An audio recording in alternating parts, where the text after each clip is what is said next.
Hello guys, आप आ चुके हैं हमारे इस चैनल ड्रोनजन में। अगर आपने हमारे चैनल को अभी तक सब्सक्राइब नहीं किया है तो सबसे पहले सब्सक्राइब करें और हमें इंस्टाग्राम में भी फॉलो कर लें। हमने अपने इंस्टाग्राम चैनल का लिंक डिस्क्रिप्शन में दे दिया है, आप हमें वहां पर सब्सक्राइब करें।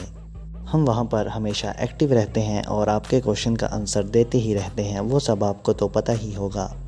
और अगर आपने हमारी पिछली वीडियो नहीं देखी है तो सबसे पहले हमारी पिछली वीडियो देखें, वरना आपको यहाँ पर कुछ भी समझ नहीं आएगा। हमने अपनी पिछली वीडियो का लिंक डिस्क्रिप्शन में डाल दिया है, आप वहां जाके उस वीडियो को चेक कर सकते हैं। और आपका ज़्यादा टाइम वेस्ट ना करते हुए हम अपने इंट्रो के साथ वीडियो को स्टार्ट करते हैं।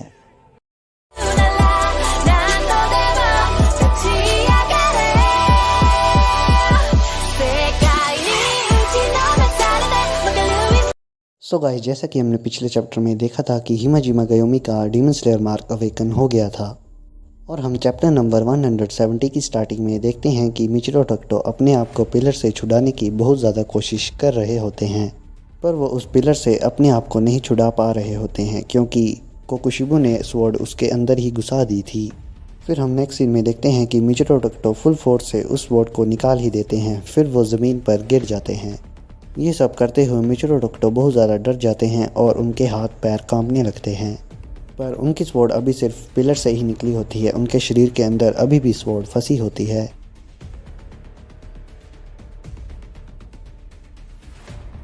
लगाने लगते हैं, फिर वो पूरा जोर लगाते हैं और स्वॉर्ड निकल ही जाती है, पर उनका दर्द के मारे बहुत बुरा हाल होता है। वो सिर नीचे रख के रोने लगते हैं क्योंकि उन्हें बहुत ज़्यादा दर्द हो रही होती है।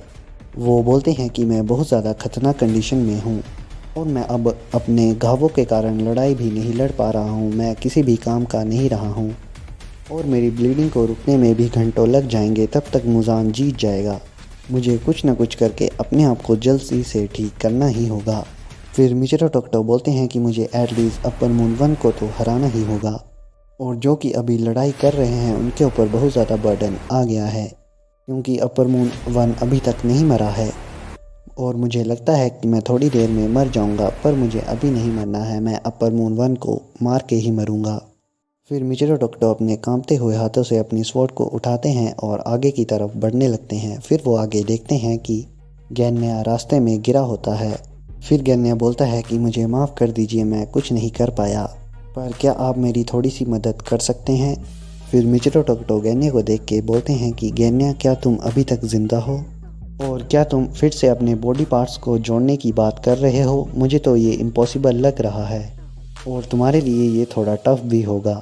फिर गेन्या बोलता है कि वहाँ पर सामने देखिए, वहाँ पर अपर मून 1 के बाल गिरे हुए हैं, क्या आप मुझे उन्हें खाने में मदद करेंगे, क्योंकि मुझे लास्ट तक फ़ाइट करनी है और अपने बड़े भाई को भी बचाना है क्योंकि वो बहुत बड़े खतरे में है। फिर ये सुन के मिचिरो टोक्टो सबसे पहले तो घबरा जाते हैं, फिर बोलते हैं कि हाँ ठीक है, मैं तुम्हारी मदद करूँगा, हमें लास्ट तक फ़ाइट करनी है। फिर हमें नेक्स्ट सीन में कोकुशिबु और रॉक पिलर हिमाजिमा गयोमी को आमने सामने दिखाया जाता है। कोकुशिबु हिमाजिमा गयोमी को बोलता है कि मैंने देखा कि तुम्हारा मार्क अवेकन हो गया है, ये तो कितनी बुरी बात है। ये सुन के हिमाजिमा गयोमी बोलते हैं कि इसमें बुरी बात क्या है।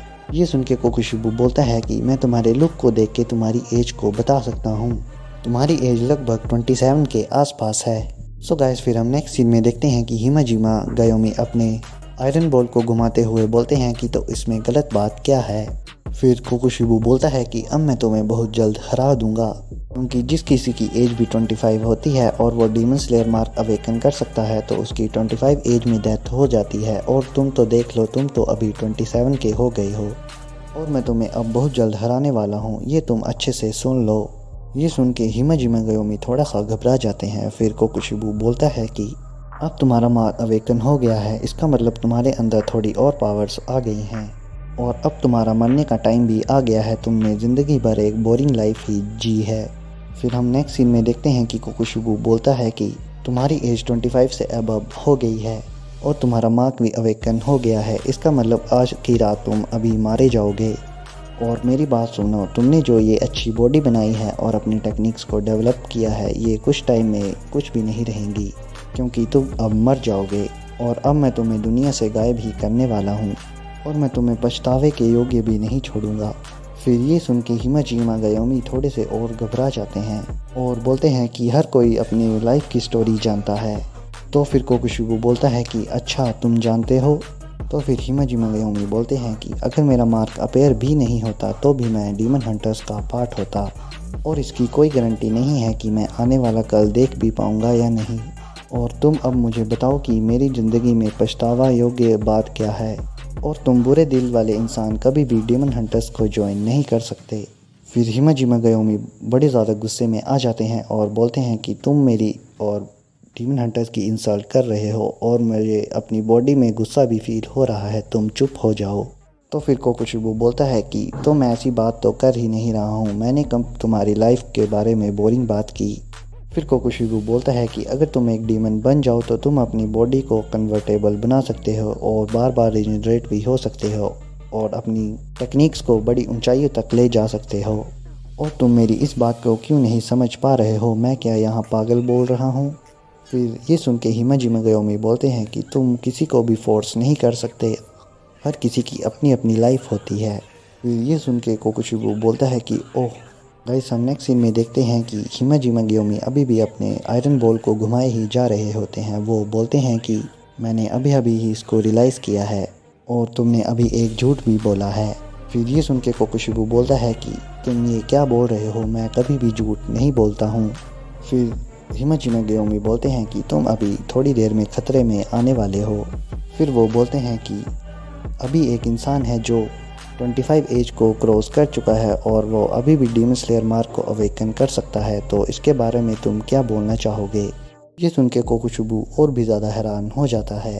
फिर हिमाजिमा गयोमी अपने आयरन बॉल को घुमाते हुए बोलते हैं कि मुझे ऐसा लग रहा है कि मैंने तुम्हें अब डिस्टर्ब कर दिया है, मुझे लगता है कि मैंने कुछ गलत कहा है, पर मैं बिल्कुल सही हूँ।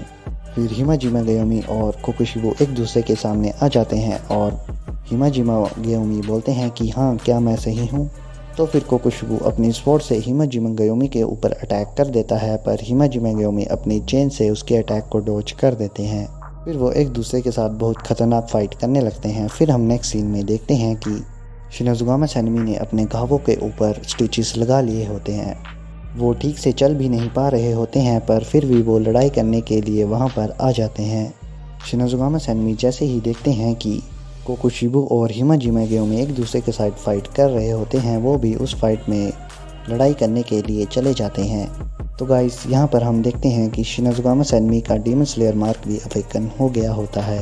फिर वो कोकोशिबू के ऊपर अटैक करने के लिए चले जाते हैं, पर कोकोशिबू उनके अटैक को डॉज कर देता है। फिर वो बोलता है कि ओह, इस लड़के ने भी अब अपना डीमन स्लेयर मार्क अवेकन कर लिया है, इसका मतलब यहाँ पर जितने भी पिलर्स हैं उनकी जनरेशन में ये मार्क चला ही आ रहा है। सो गाइस, हम नेक्स्ट सीन में देखते हैं कि जैसे ही हिमाजिमा गयोमी देखते हैं कि कोकोशिबू शिनोज़ुगामा सैनमी की तरफ देख रहा है, वो उसके ऊपर अपने आयरन बॉल से अटैक कर देते हैं, पर वो उनके अटैक को डॉज कर देता है। फिर शिनोज़ुगामा सैनमी जैसे ही कोकोशिबू के ऊपर नीचे से अटैक करते हैं, वो बोलते हैं कि इसने हिमाजिमा गयोमी का आयरन बॉल को भी डॉज कर दिया। शिनोज़ुगामा सैनमी का अटैक बहुत ज़्यादा पावरफुल होता है। ये देख के कोकोशिबू बहुत ज़्यादा हैरान हो जाता है। कोकोशिबू बोलता है कि ये दोनों लड़के अपनी डिफरेंट ब्रीथ टेक्निक का यूज़ कर रहे हैं और ये बैटल और ज़्यादा तेज होता जा रहा है और ये दोनों मेरे ऊपर कोऑर्डिनेशन से अटैक कर रहे हैं।